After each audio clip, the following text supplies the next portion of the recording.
So, welcome, Nicila Costello, the Chaos Costello, as you call yourself, a professional boxer, I take it.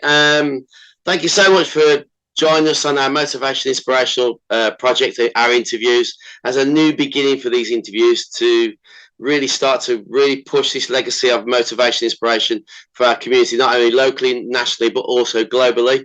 Um, Thank you so much. Tell me about your story, Nicola, because it's quite intriguing because, you say yourself you've had, you went straight from, you weren't an amateur boxer, you went straight to professional. You run three businesses, you're a mother. Please tell me your story. Yeah, I like to keep myself busy. And I'll only make one correction, and it was that you said I call myself the Chaos Costello. I do now, but I was given that title by a ring announcer who has been at all of my fights, and he kept saying, "What's your name? What's your name?" And I was like, "It's just Nicola Costello, like no fight name." And then I am so chaotic in there. That's how I win. I go in with chaos that is like, you're the Chaos Costello. That's it. And it stuck because it's so applicable to my whole life. And even my story of how I guess I became a boxer. My background is in fitness. I guess I do own gyms. I have 3 F45s and so I was always into fitness. I'd never boxed. I'd never done any combat sport. And then, I got to about 26, 27 and I was like, oh, I want a new challenge. And I was like, I'll go do, my friend was doing PT with a boxing coach. She's like, go do PT with him twice a week. Like it's really hard. So I went and did it and no joke.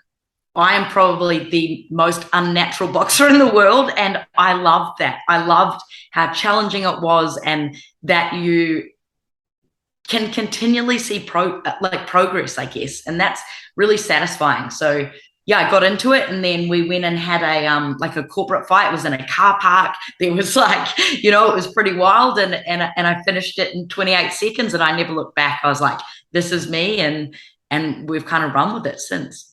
Fantastic. You go through your career, and part of that is your daughter as well. But who motivates, inspires you to, gives you that passion to push yourself?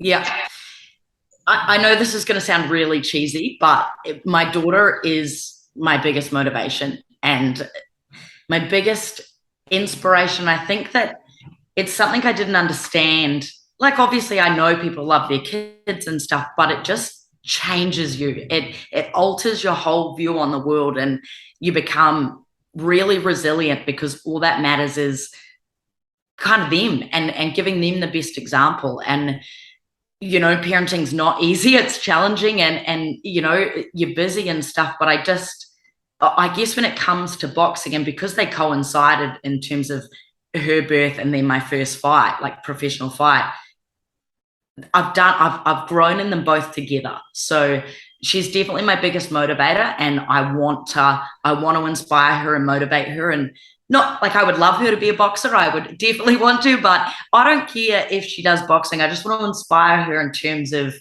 pushing your limits and knowing that you can achieve anything that you want to. If it's something you want to do, then go and do it. Yeah.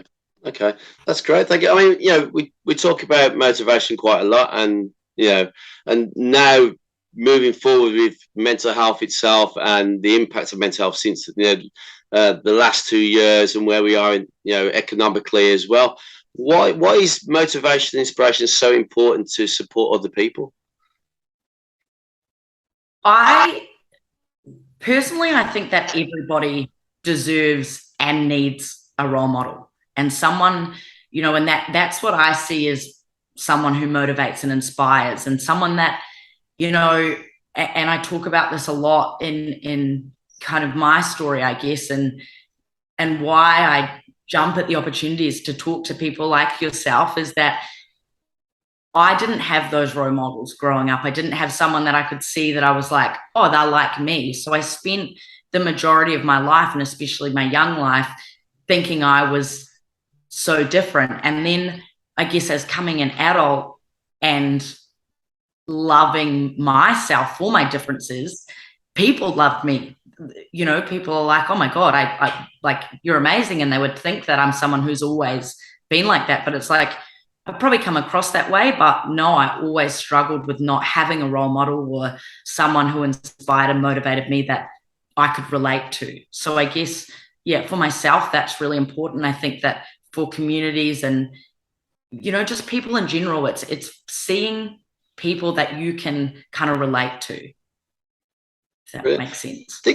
Obviously thinking from that kind of point of view, and also, you, as you said, it's about inspiring people. But where would you say that confidence comes from? Because obviously, we're not all built with that kind of confidence instilled in us, and it comes from, it does come from somewhere. But growing up and thinking about what you want to be and those dreams and aspirations, especially in learning in schools and everything else, how does that mold us into the person that we do become? And how do we take that big leap, like for you yourself, going into that ring for the first time? I just think that the best way to approach life is to trust in yourself and whatever the person is. Because it's like I honestly grew up not like everyone thought I was a super outgoing person and confident. I've always had that, but I wasn't at all. I really struggled. And I guess when you release that and you just accept you for you, then everything changes. Your schooling changes. Like going out into the ring is, for myself, was like, it's like a homecoming. And it was the first time I'd done it, but it's like you do it and you're like, oh, I'm home. Like this is what I'm meant to do. And I think that for anyone that's out there, they will find that in something. You will always find that. So just keep going. Like I promise that everyone's got something where they'll do it and they'll be like, this is my calling. It's the same with friendships or relationships. There's friends for everyone and there's relationships for everyone. It's like, you'll know when you find that and just know that it is there. Thank you. Obviously we talk about part of what we do is inclusion and diversity and building that in the community, and it's part of our legacy and supporting and building on resilience. But how can this support inclusion and diversity in the community and build on resilience? And you talk about your community locally, nationally, globally. How can we support inclusion and diversity in what we do and inspire our community? I think that just leading by example is the only way to do it. I think that the world is becoming more and more inclusive, definitely, and people are more open, but we're still having to push barriers and create inclusion for that next generation. And I hope that we all keep working for that so that our children and their children have it where it's not their issue. The more people that are out there being role models and leading by example and, getting everyone involved and being open, that's the way to do it. In my view, is that we've just got to keep leading by example. I think it's the only answer. Obviously, you're a female boxer, and and a role model for lots of females, lots of girls coming through. And we in this country we have This Girl Can, and obviously because obviously young girls, women in terms of playing sport, they're quite inactive in some cases, and we're trying to continuously change that. Is that the same in Australia? It's so funny because I actually had this conversation yesterday with, I happened to be training at my gym and my coach was there with another client, and they were talking about, when did I, get super into fitness? And it was after, like, late into uni. And I said to them, it's hard because females we give up on sport at that young age, and we're not encouraged in that. And my coach kind of like, oh, but boys do too. And I'm like, it's not the same. It's because I think it will be getting better, but same again, it's that role models and seeing people do it. I've always been sporty and enjoyed sport, but it's say for instance, physical education at school, if we were to look at how many females opt into that class versus males, it would be a massive disparity. And it's because it's that culture. Like, you're not, as a female in high school, you're not encouraged to do it. It's not really an issue if you don't. Whereas if you're a male not doing it, I think there would be more like a, what, like, why wouldn't you do PE? Like, you know, or if there's, yeah. And, you know, going a bit deeper into it, I guess females at that young age go through so much. And I'm sure males do as well, but females, and the more that it's talked about, like hormonal issues and stuff like that, the more people are going to feel more comfortable with that. And then that won't be an issue in continuing sport. But yeah, I definitely think just cultures need to change to encourage females to stay in sport. And it is definitely the same in Australia, and I'm originally from New Zealand. It's the same there. But with the current push at the moment, and, you know, there's one in boxing, but, you know, here as well with AFL and rugby union, they're really pushing those female sports at the kind of professional level. That then trickles down into those younger girls to be like, oh, there is a reason to keep playing. Where I guess before it was like, well, what am I going to gain from continuing to be in sport? I mean, we do have a lot of ambassadors, you know, to support females in sport and that activity. I mean, thinking about having a message, what would your message be to young people, especially young women, in the community, to, you know, who go through trauma, or go through the stigma of playing sport or impacting issues, especially mental health, and dealing with possibly disability or issue conditions themselves? I mean, you know, we have a very diverse culture now globally, especially with males and females with disabilities playing sport as well. And you know, here with, you know, friends that I have, like Louise Fay, who's a GB women's wheelchair boxer, you know, who's always saying to me, you need to get in the ring with me. And I'm like, no, not today. Do it. Well, she's trying. But, you know, what would your message be to support that and, you know, get more, you know, young people, especially females, to play sport? I don't know if I'm much of an authority to, you know, speak on all of the issues, but my advice, or what I would encourage people to think about, is not to give up on themselves. And that's because, like, our kind of obstacles in life, and, you know, whatever we're dealing with in those, you know, those things, and some are obviously bigger than others, it's like there's always a grieving period. And I've been through it personally, and I know a lot of people that have, you know, whether it's a disability or, you know, a diagnosis of something, you kind of like can get stuck in that grieving period of hanging on to it.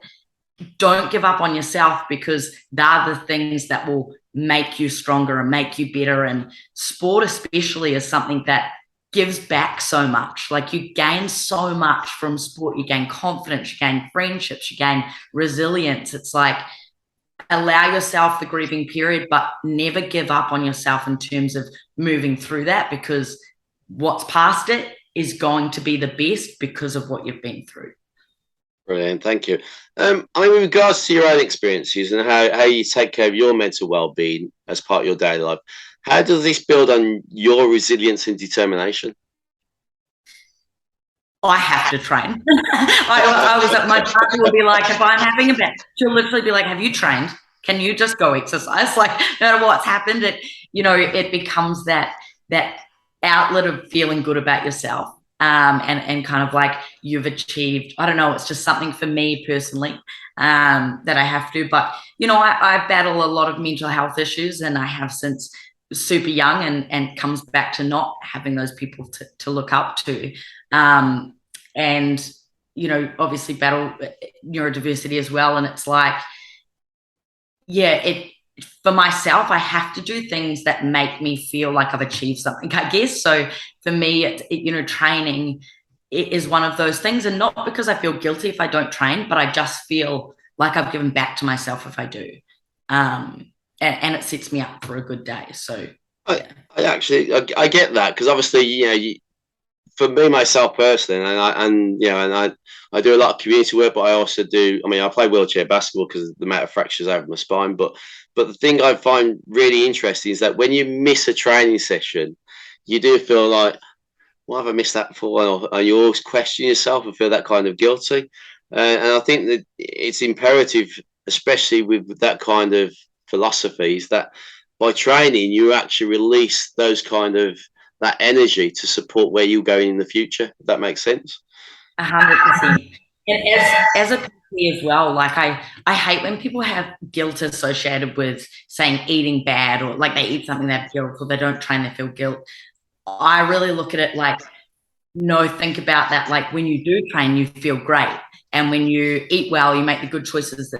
It's the reward more so than, and take away that guilt. And yeah, that's where I get my most benefit from is feeling like I've rewarded myself or done something good for myself. And,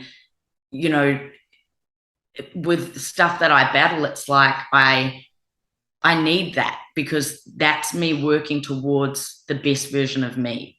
And I would hate to think that, 10 years down the track, it's like I wasted 9 years not making myself the best version of me.